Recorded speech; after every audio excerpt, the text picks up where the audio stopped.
This is your no bullshit guide to a happier life. Quick, but not necessarily easy tips to help you to squeeze every last drop of enjoyment out of your business and your life. My name is Helen Calvert. I'm a coach, a business owner and a parent, and I'm so happy to be here with you. I do swear occasionally, as the title suggests, so pop in your headphones if I'm not safe for little ears. Ready to go? Let's do this. Hello and welcome to this episode, which is entitled I Feel You. Sounds a little bit odd, doesn't it? Don't worry, I'm not going to come around and feel anybody. This is about us feeling our emotions and, crucially, us allowing our emotions. Do you feel what your body and mind need you to feel? Or do your emotions scare you? Do you squash them down? Do they concern you? Are you used to regularly ignoring them? So we're going to talk today about the importance of just allowing what is happening and understanding it and not being afraid of it. Because our emotions, the things that we feel, and we say feel because we feel them in our body, don't we? Sometimes something makes us feel a little bit sick or like our stomach is tight. Sometimes we feel things in our chest. You know, our breathing might get a little tight. Our throat. Sometimes if I'm feeling panic, I can feel it in my throat. We feel it in our neck and shoulders, the tension. I bet now if you just check in with yourself, your jaw is tense or your ass. We hold our glutes tense, don't we? Is your ass clenched? You know, something is tight. Your shoulders are up around your ears. This is all why we call it feelings, because we feel it in our body. But these feelings, our emotions, they are simply signposts. They are guides to what it is that we need. That is all that they are. And when we ignore those signposts, we're missing out because our body and mind are telling us what we need and what's going to help or enhance or encourage. And if we ignore that, it's not going to go well, is it? So this is, something very important that I do try to get across to my clients, to my coaching clients. There's no way that we should feel, no matter what the circumstances.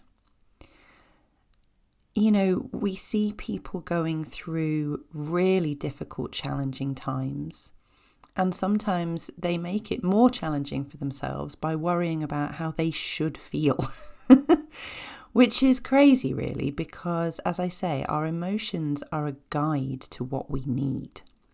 So the way that we should feel is whatever feeling alerts us to the needs that aren't being met. There's no right way to feel in any situation. And I think sometimes performative emotions that we see on social media causes all kinds of problems, doesn't it? That's a whole other podcast. But the performative emotions we see sometimes perpetuate the idea of these shoulds. What do I mean by performative? So if something happens on a national level, we will see lots of people posting about a certain emotion. Everybody is delighted about this, or everybody is devastated about this, or everybody is angry about this.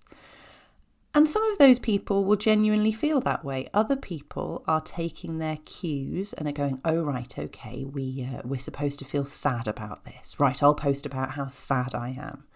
And this perpetuates the idea that there is a correct emotion.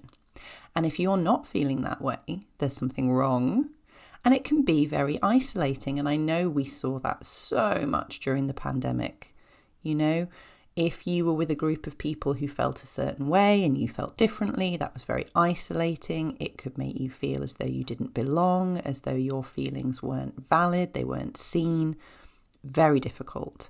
And it doesn't help us because, as I say, it's all just guides. It's not the end result. It's not, okay, now I'm feeling sad. I have achieved sad. That's not the point. The point is that it's a guide to what we need. Let me explain a little bit about something I've been doing recently to process out my emotions. Again, it's not the right way. It just might be of interest to see how sometimes these things can play out. If you read my blog of the 22nd of April, you will see that my family has been through some big changes. Not necessarily bad, not necessarily good, but definitely big. And I say not necessarily bad or good because I'm still processing them. There's definite positives, there's been definite challenges, but I'm still processing it. And how have I been doing that? So initially, I was really listening to what it was I needed and expressing what I needed.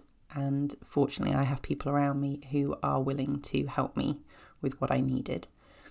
But then we moved more into the long-term processing of stuff. You know, when something's happened and you have your initial reaction and then everything's okay, and that's the point at which it can be very tempting to go, well, that's done now, let's just crack on. Now, I'm not a big fan of that because I think that leaves a lot of stuff unsorted. And what has happened to me is that there was a box in the back of my mental cupboard labelled marriage, and it had a lot of stuff in it from my marriage. And that box has now been tipped out all over the mental carpet. There's stuff everywhere, and I've been sifting through it. And how have I been doing that? Because, of course, that's going to bring up a lot. You know, anything that, a marriage, a childhood, a parenting experience, anything that covers years of time, it's going to take some time to process. So what have I been doing? I have been journaling for 5 minutes every day, just 5 minutes, nothing too intense. Specifically about my marriage, literally just whatever comes up, write it down, 5 minutes, timer goes off and I'm done. Now, that's great because that gets some stuff out, but of course it brings some stuff up. So then I have been doing another, I love a little list. I'm that kind of personality, I love a list, I love a system. I've been doing 7 other little 5-minute stints of little processing tools. Nothing to do with the marriage, nothing to do with anything I've written in the journal, but I have been just for 5 minutes singing, dancing, laughing, which is watching a bit of comedy on YouTube, being creative, which for me has been a lot of mindful colouring, breathing, doing a little candle meditation. What else have I been doing? Oh, giving myself a scalp massage. If you've never tried that, it's actually really nice. I can't figure out if that's 7. I should have had the list in front of me of the things that I've been doing. But basically, I've just been doing those things whenever they fit into the day. And I know that that is helping my subconscious to process out what I have stirred up. So gradually, I'm going to process through the whole thing. And that is what my emotions from the last few weeks have been telling me that I needed. And I'm listening because I've been doing this stuff for a while.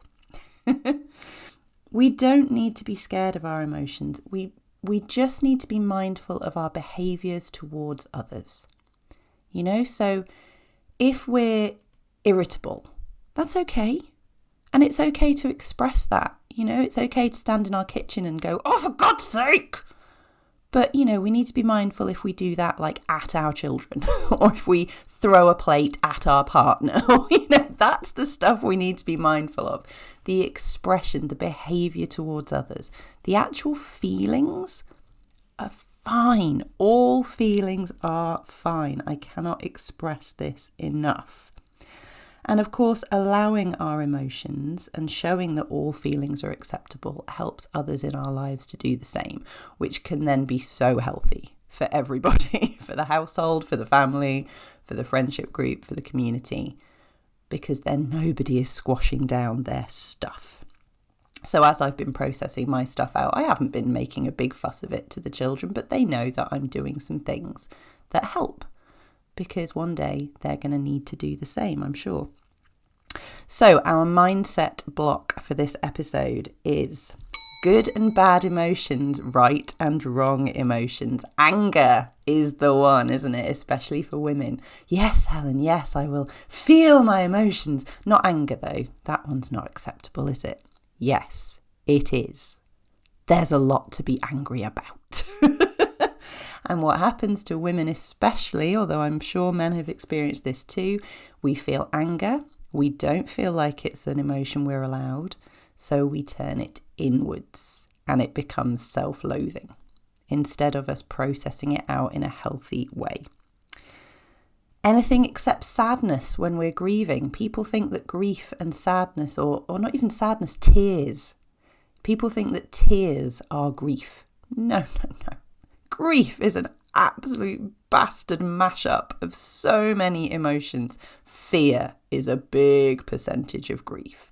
And fear creates all kinds of stuff, anger amongst them.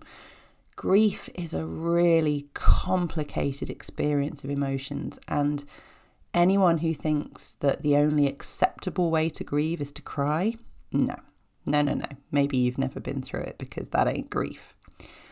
Not in its entirety. So when people say, I feel this way, is that weird? I feel this way, is that mad? This is going to sound awful, but, I hate that phrase. This is going to sound awful, but no, it won't. You're just expressing something that needs to come out. No, it's not weird. No, it's not wrong.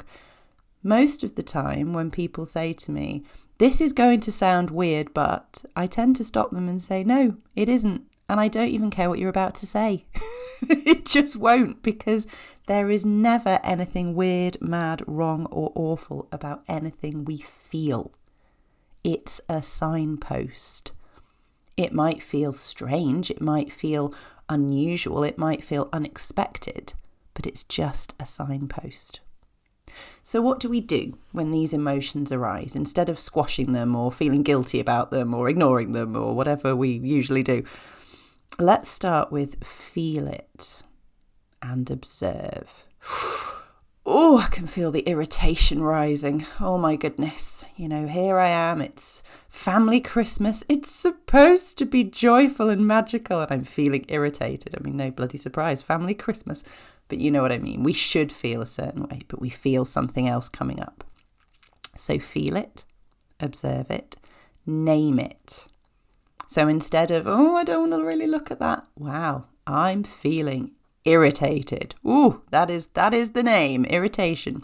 Just as an aside, the Brené Brown book, Atlas of the Heart, that's a whole other conversation. But if you need some names for your emotions other than sad, mad, or happy, that's the book.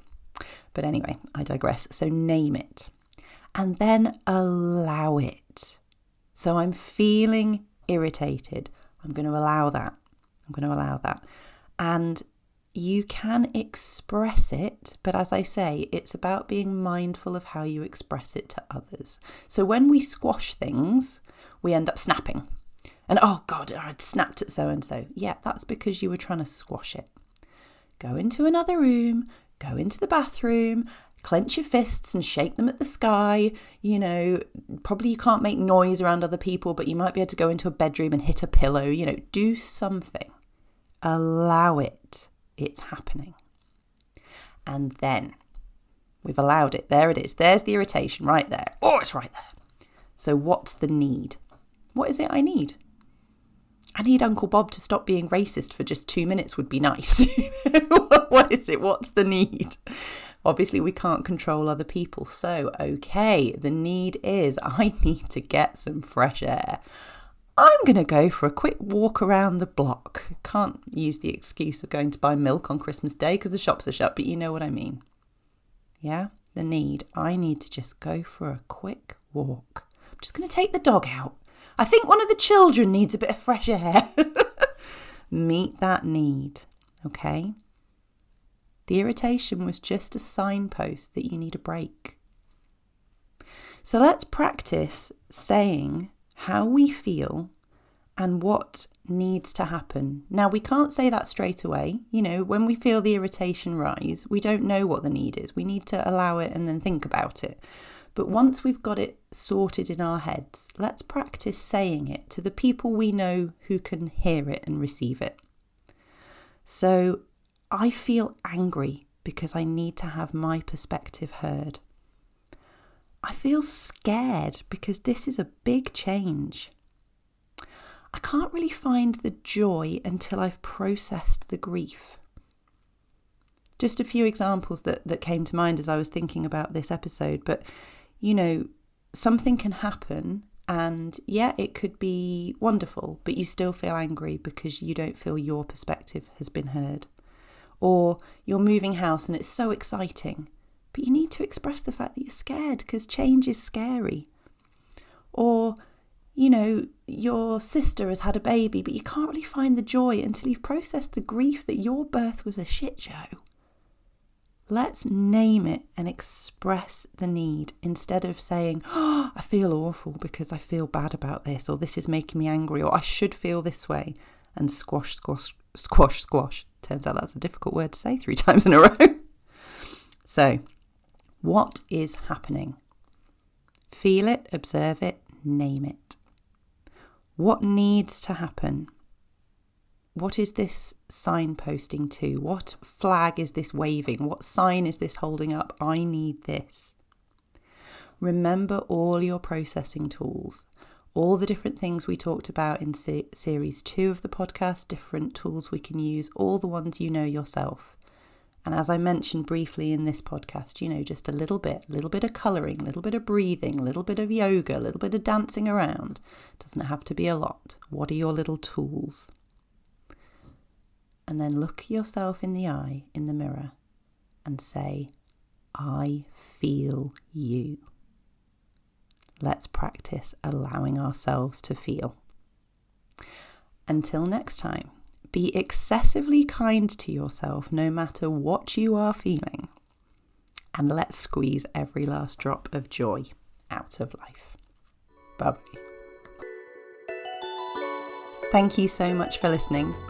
Did you know that my first book is now available to purchase online?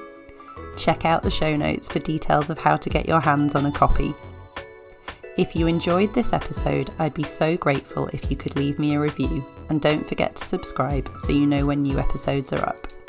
If you would like to work with me one-to-one or follow more of my content, you can find out how in the show notes. See you next time.